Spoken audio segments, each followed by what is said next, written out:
क्या कहना चाहेंगे? इजराइल और ईरान वॉर चल रही है, इंडियन इस पर क्या रिएक्शन देना चाहेंगे और क्या इंडिया को न्यूट्रल होना चाहिए, किसी एक का सपोर्ट करना चाहिए? देखो, अगर सरकार की डिप्लोमेसी के हिसाब से चलना हो तो हमें न्यूट्रल होना चाहिए, ठीक है। लेकिन ऐसे देशभक्त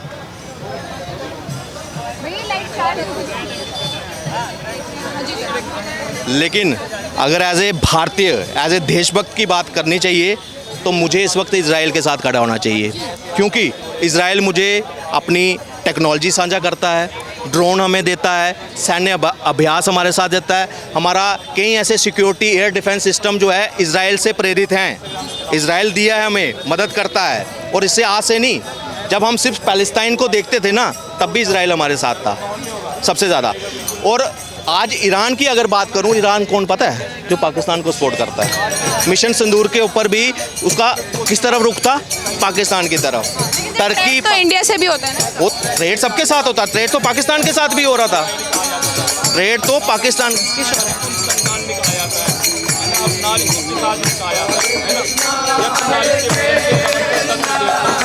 घर में नारी का सम्मान होगा, उस घर में नारी का वास होगा, उस घर में देव का वास करेंगे, उस घर में साक्षात भगवान वास करेंगे। लेकिन आज के टाइम में लग रहा है कि आप ऐसी नारी। ठीक है सर, अगर हम इजराइल की ईरान की बात करें तो उसका ट्रेड तो इंडिया से भी होता है। देखिए, मैं कहता हूँ इजराइल तो ट्रेड तो पाकिस्तान के साथ भी हो रहा था ना, मगर वो कहते हैं ना, लास्ट में हमने तुर्की को भी सबक सिखाया। ट्रेड हमारे साथ हो रहा था, किसके साथ खड़ा था? पाकिस्तान के साथ। सबक सिखाया ना। आज इजराइल और ईरान है ना, कोई भी देश अपने पड़ोसी को न्यूक्लियर स्टेट बनता हुआ नहीं देख सकता। वो खतरा है, वो इजराइल के लिए खतरा है। और ये यहाँ एक और बताऊंगा कि आज सबसे बड़ा आज टेस्ट पता किसका है? एज ए हिंदू मेरा नहीं है, यहाँ रहने वाले। अभी थोड़ी देर पहले था पाकिस्तान मुर्दाबाद, आज वो क्या कर रहे हैं? ईरान का समर्थन कर रहे हैं। पता आपको सर ऐसा क्यों सर? क्या वजह है इसकी? मानसिकता क्या है? मुस्लिम ब्रदरहुड, मुल्ला भाई भाई, उसके आधार पर वो उसको समर्थन करेंगे। उन्होंने पैलेस्टाइनियन का समर्थन किया, उन्होंने हमास वालों का समर्थन किया। 7 अक्टूबर को इजराइल के अंदर घुसकर उन्होंने जो नरसंहार किया, उसको गलत नहीं ठहराया उन्होंने। देश जिसके साथ है उसके साथ होना चाहिए ना, साथ। मेरी बात सुनिए, हमारा देश किसके साथ है? मैं आपको क्या बोला? एज ए भारतीय, एज ए देशभक्त अगर मैं देखो तो मुझे इजराइल के साथ खड़ा होना चाहिए। मगर आपको बार बार जंतर मंतर, यहाँ कई बार पैलेस्टाइन स्पॉट पैलेस्टाइन है, गलत हो रहा है इस तरीके के नारे। युद्ध में जीता हुआ है वो हमास एरिया। इजिप्ट से जीता था उस वक्त जब नेगोशिएशन हुई उनकी। इजिप्ट का काफ़ी हिस्सा जो है इजराइल ने ले लिया था 67 में या 62 में, जब इनका वो कहते हैं सारे देश एक साथ टूट पड़े थे इसके ऊपर। उसके सबकी धज्जियाँ उड़ाई इसने।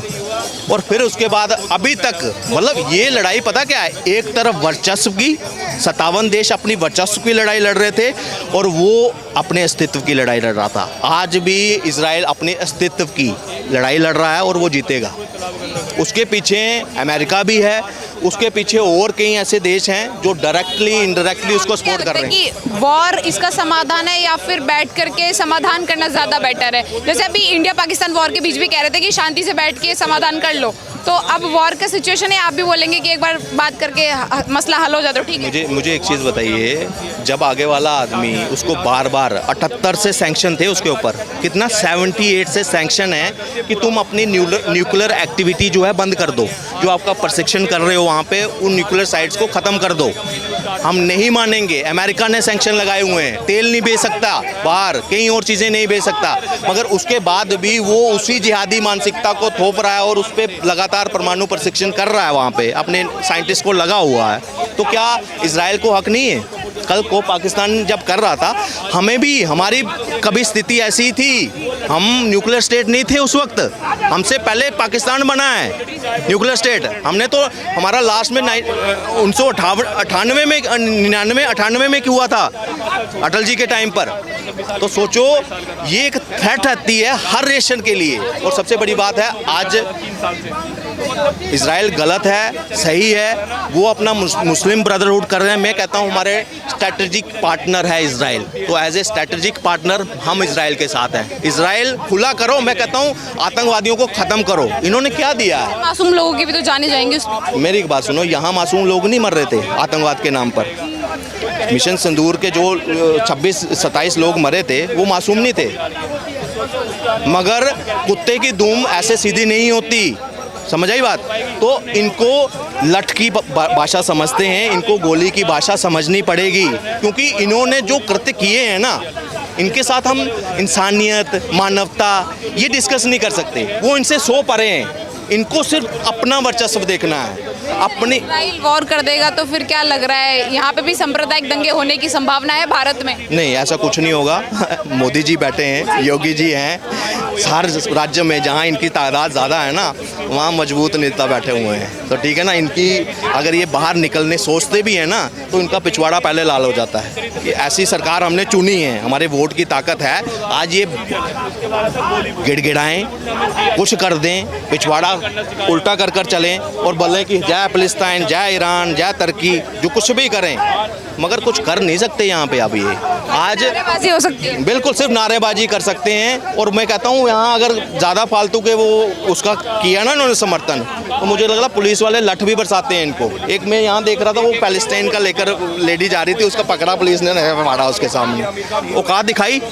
मैं कहता हूँ आप टेररिस्टों को सपोर्ट जब तक करते रहोगे ना, पुलिस क्या, कोई मेरे जैसा आम आदमी होगा, मैं भी लट बजाऊंगा इनको, ऐसे लोगों को, क्योंकि हमारा उनके साथ कोई लेना देना नहीं है। या तो शांत रहो, अगर आप भारत की बनकर चल रहे हो अगर, तो डिप्लोमेसी कहती है कि ना इसका पक्ष लो ना उसका पक्ष लो। अगर पक्ष लेना है उसका लो जो हमारा ज़रूरत के वक्त खड़ा हुआ, हमारे साथ खड़ा हुआ, वो इजराइल है। वो हमें डिफेंस इक्विपमेंट देता है, ड्रोन उसने दिया है। पाकिस्तान वॉर के टाइम में हमने ये चेहरे देख लिए। बिल्कुल बिल्कुल हमने देखा, और तुर्की, ईरान, ये सारे इनडायरेक्टली जो है पाकिस्तान को सपोर्ट करते हैं। तो जो दुश्मन नेशन के साथ जो खड़े हैं, तो हम उसके साथ क्या सहानुभूति रखें? एज ए भारतीय, एज ए देशभक्त अगर देखा जाए तो मेरा कर्तव्य। और जो मुसलमान है, सुन लो मुल्लो, जो तुम बोल रहे थे ना पाकिस्तान मुर्दाबाद, हम देशभक्त हैं, देश पहले, अगर देश पहले है ना तो बोलो ईरान मुर्दाबाद, बोलो। जो पाकिस्तान के साथ खड़ा था, बोलो मुर्दाबाद। फिलिस्तीन मुर्दाबाद, हाँ वो पैलेस्टाइन मुर्दा, हमास मुर्दाबाद बोलो, हिजबुल्लाह मुर्दाबाद बोलो। जो टेररिस्ट ऑर्गेनाइजेशन है, कई कंट्रियों ने उनको बैन करके रखा हुआ है, मोस्ट वांटेड लिस्ट में रखा है। आप उनका बैनर लेकर, यहाँ की लड़कियाँ कहती हैं हर घर से हिजबुल्लाह निकलेगा। कश्मीर वाले वीडियोस हमने भी देखे। कश्मीर से नहीं, यहाँ बेंगलोर में, लखनऊ में उनके समर्थन में रैली निकली है। तो ये देश में छुपे हुए स्लीपर सेल हैं, ये कभी भी बढ़ सकते हैं। तो इनको पहचानना भी है और इनको ठिकाने भी लगाना पड़ेगा हमें। नाम है मैम आपका? वैष्णवी। वैष्णवी, कहाँ के रहने वाले हैं आप? चमरावल बागपत, यूपी। यूपी से आप? अच्छा, अभी आपने देखा होगा, अगर आप सोशल मीडिया चलाते हो, न्यूज़ में भी बहुत चल रहा है, इजराइल और ईरान के बीच वॉर चल रही है। हाँ, इंडियंस का इस पे क्या रिएक्शन है, स्पेशली महिलाओं का इस पे क्या रिएक्शन? आई थिंक इंडिया को न्यूट्रल रहना चाहिए, क्योंकि अभी जब लास्ट टाइम पाकिस्तान का और इंडिया की लड़ाई हुई थी तो ईरान ने चाइना को सपोर्ट किया था, और जब ईरान और चाइना ने पाकिस्तान को जाके सपोर्ट किया था, तो इंडिया जाके ईरान को सपोर्ट क्यों करेगी? कॉमन सी बात है कि इंडिया को न्यूट्रल रहना चाहिए। अगर फिर भी अगर इंडिया जाके ईरान को सपोर्ट करती है, तो मैं नहीं मानती कि इंडिया से बड़ा बावला कोई है, कोई नहीं है। मतलब आप बोल रहे हैं कि इंडिया को सपोर्ट, इंडिया के अंदर रहने वाले कुछ सिटीजन्स ऐसे हैं जो ईरान के प्रति संवेदनाएं रखते हैं, उनके प्रति सॉफ्ट कॉर्नर रखते हैं, तो ऐसे लोगों को क्या कहना चाहेंगे जो देश के खिलाफ जाने की बात करते हैं? ऐसे लोग दुनिया के सबसे बड़े नल्ले यही हैं, फिर और कोई नहीं है। अच्छा, अगर मैं ट्रेड की बात करूँ तो इजराइल से भी ट्रेड होता है अपना, इंडिया से भी होता है, तो अफेक्ट तो फिर इंडियन इकोनॉमी पे पड़ेगा ना थोड़ा सा? तो इफेक्ट तो जब भी पड़ता ना, अगर पाकिस्तान की और इंडिया की लड़ाई नहीं रुकती और ईरान पाकिस्तान को सपोर्ट करता, इफेक्ट तो तब भी पड़ता। और इफेक्ट तो हर वॉर के बाद हर कंट्री को पड़ता है। तो इसका ये मतलब तो नहीं है कि हम जाके हर चीज़ में कूद जाए, ये तो कॉमन सेंस वाली बात है। फिर हमारा करेंसी वगैरह सब चीज़ का लॉस भी होगा, कॉमन सी चीज़ है। तो बिना बात के जाके कूदना कोई कॉमन सेंस की बात नहीं है। और सबको पता है कि कोई भी वॉर अब नहीं होगा, क्योंकि हर सिटी का लॉस होता है, सबके पास अपना सपोर्टिव होता है। तो थोड़े दिन ये चलेगा, उसके बाद सब अपना समझौता कर लेते हैं, कॉमन से। मैम देखिए कि हमने लगातार पहले यूक्रेन वॉर, यूक्रेन रशिया, फिर इंडिया पाकिस्तान जो ये लेकिन आज तक किसी भी वॉर का लास्ट तो हुआ ही नहीं ना। किसी भी सिटी में ये नहीं हुआ कि ये जीत गई, ये जीत गई। लास्ट में जाके दोनों समझौते ही कर लेती हैं। तो क्या यहाँ पे भी इजराइल और ईरान को जो है लड़ना ज़्यादा ज़रूरी समझना चाहिए, बैठ के समझौता कर लेना चाहिए? वो उनका दोनों का अपना पॉइंट ऑफ व्यू है, बट जब लास्ट में भी समझौता ही करना है और अब भी समझौता ही करना है, तो इतने लोगों की जान क्यों लेनी, इतनी फैमिली क्यों ख़राब करनी? कॉमन सी बात है। बहुत बहुत धन्यवाद। ऋषिकेश जी, क्या कहना चाहेंगे? इजराइल और ईरान की वॉर चल रही है, भारतीय नागरिक होते हुए कैसे देखते हैं आप इस वॉर को? देखो, पहली बात तो वॉर किसी के भी हित में नहीं होता, मरते वहाँ पर इनोसेंट सिविलियंस ही हैं। लेकिन अगर इसकी जड़ तक जाओगी तो उसमें सबसे पहले शुरुआत अगर किसी ने करी है वॉर की तो वो ईरान ने करी है। अपने प्रॉक्सीज को, हमास को, हिजबुल्लाह को बड़ा कर दिया ताकि वो इजराइल को टारगेट कर सके। यमन को खड़ा कर दिया, हूती रिबेल्स को, जिसमें वो इजराइल को टारगेट कर सके। मैडम, इजराइल अपने अस्तित्व के लिए लड़ रहा है और पिछले कई हज़ार सालों से लड़ रहा है अपने अस्तित्व के लिए। और इजराइल ही एकमात्र देश है जिससे 57 के 57 इस्लामिक देश डरते हैं। इतना खौफ है इजराइल का। तो वॉर हो या ना हो, अगर ये लोग सपना देख रहे हैं कि भैया हम इजराइल को ख़त्म कर देंगे तो वो इम्पॉसिबल है। इजराइल का ये लोग कुछ ना पहले कुछ उखाड़ पाए, 7-8 देश मिलके लड़े थे तो भी ना आज कुछ उखाड़ पा रहे हैं। इतने सारे हमास, हिजबुल्लाह, हूती, ईरान सब मिल के लड़ रहे हैं, फिर भी इजराइल का कुछ नहीं उखाड़ पा रहे हैं। और अगर जैसे जैसे इजराइल की आबादी बढ़ेगी, जैसे जैसे अमेरिका की ताकत बढ़ेगी, इनडायरेक्टली इजराइल की भी ताकत बढ़ेगी, ये लोग इजराइल का फ्यूचर में भी कुछ नहीं उखाड़ पाएंगे। सर, अगर मैं रिएक्शन की बात करूं तो पहले भी वॉर की स्थिति बनी थी तो इंडियन मुस्लिम्स ने फ़लस्तीन का सपोर्ट किया था, ना कि इजराइल का। तो इस बार भी कुछ ऐसा ही रिएक्शन होने वाला है कि इजराइल को ना सपोर्ट करके ईरान को करेंगे? देखो, इनका कॉन्सेप्ट क्लियर है मैम, तेरा मेरा रिश्ता क्या, ला इलाहा इल्लल्लाह। इनको कंट्री से कोई मतलब नहीं है, इनको सिर्फ मतलब है अपनी एक किताब से।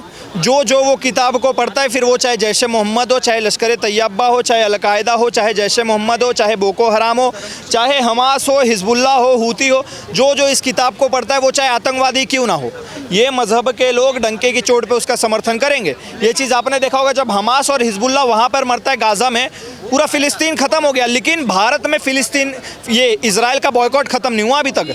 ये लोग अभी तक उसका बॉयकॉट कर रहे हैं। तो इनको इससे मतलब नहीं, वो आतंकवादी भी होगा तो भी इन लोग समर्थन करेंगे। हमारा अजमल कसाब जब मरा था 26/11 के आतंकी हमले में, उसके जनाजे में 1.5 लाख मुसलमान गए थे। बुरहान वानी जब मरा था उसके जनाजे में 10,000 कश्मीरी गए थे। लेकिन अगर कोई हिंदू मरता है तो ये लोग छू तक नहीं करते। तो इससे समझ में आ जाता है कि भैया आतंकवाद का एकमात्र मज़हब होता है और उस मज़हब का सपोर्टर करने वाले सारे के सारे लोग आतंकवादी होते हैं। सर, अगर हम इंडिया की बात करें तो दोनों ही जगह से ट्रेड होता है, एक जगह से तेल और एक जगह से जो है मतलब जो भी औजार, मतलब जो है आर्मी में जो यूज़ होते हैं, सारी चीज़ें मिलती हैं वहाँ से।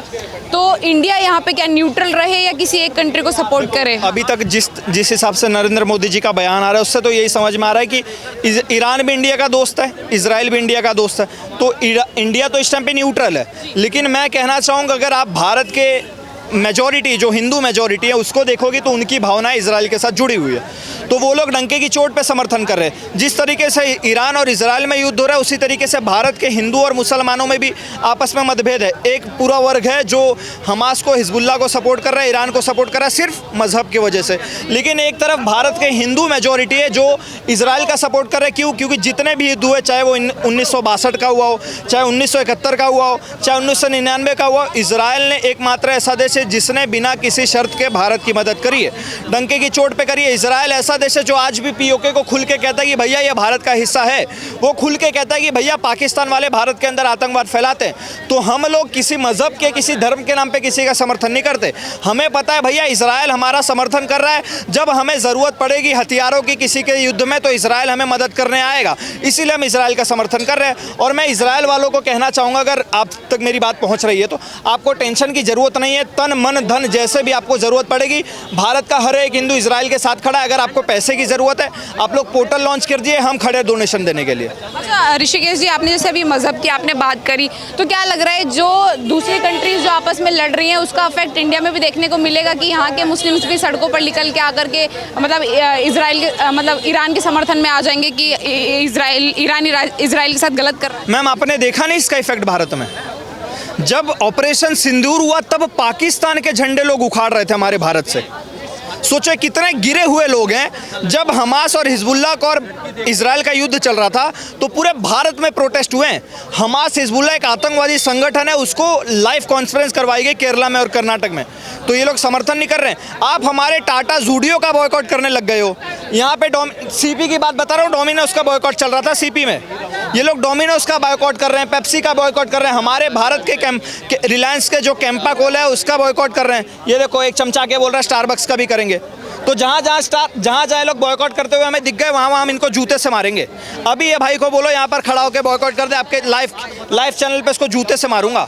भैया हमारे भारत में अगर कोई हमारे भारत के समर्थक का बॉयकॉट करेगा, तो जिस तरीके से अभी 4 दिन पहले देखा JNU वाले नारा लगा रहे थे, पुलिस ने बढ़िया से उनके पिछवाड़े बंदर की तरह लाल कर दिए।